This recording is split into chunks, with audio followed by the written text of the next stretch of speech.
Guys, Randy from Bohemian Road Records. We just went on another record dig to a place in New Hampshire, right by Keene, New Hampshire. It was a lady that I've been talking to for a couple months about her collection, and she sent me a list of stuff, and it was a crazy collection. I couldn't film inside her house, that's why I didn't show you. I had some video of me going up there and pulling into her driveway and all that stuff.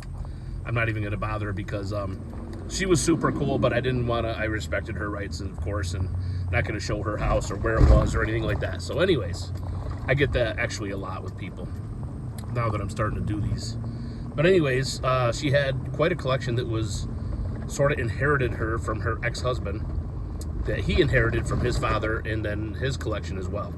So as you can imagine, there was a lot of stuff that I wouldn't buy. I wouldn't bother trying to sell or trying to take or paying for.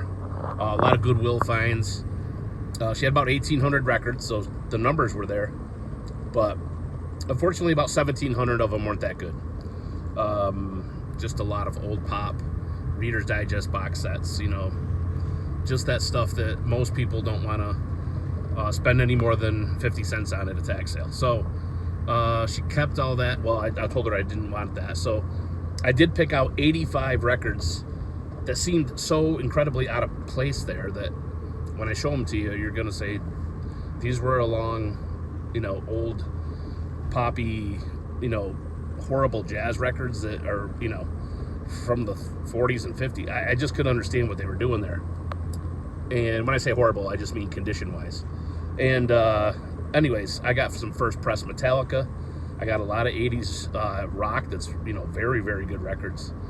And some other stuff too that I'll share with you guys. And anyways, next time you see this, we're going to be going through the records. So yeah, we'll take a look a little bit at what we got in this collection. Like I said, I didn't.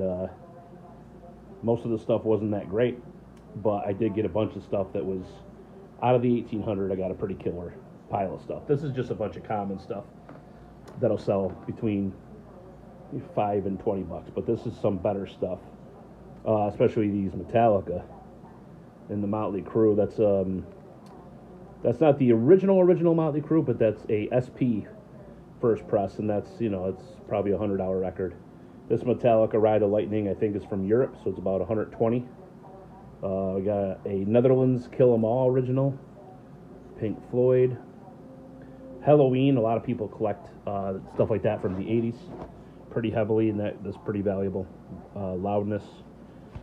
We have some Guns N' Roses, Def Leppard, Scorpions, Hard Kiss, some with beatbox kind of stuff. Right, Scorpions. That's one you don't see a lot.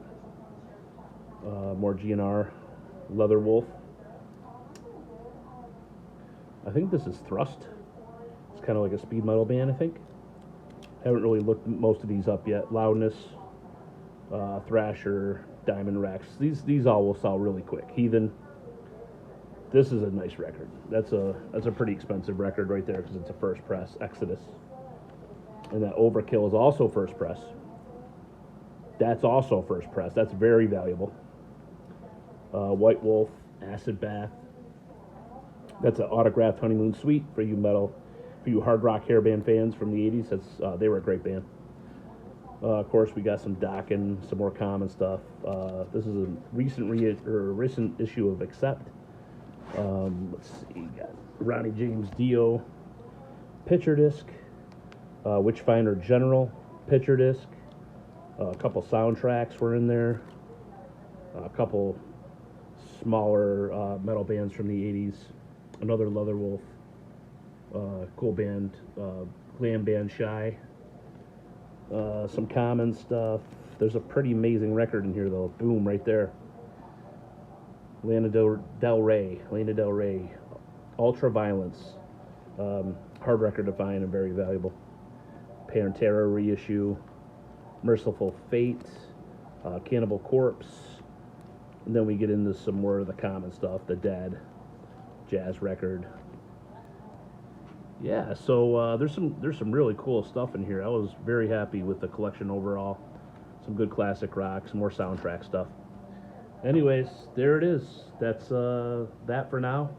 I think the next collection we're going to be looking at is over 2,500 records that I'm supposed to be buying in the next week. And when I do, I will let you guys know.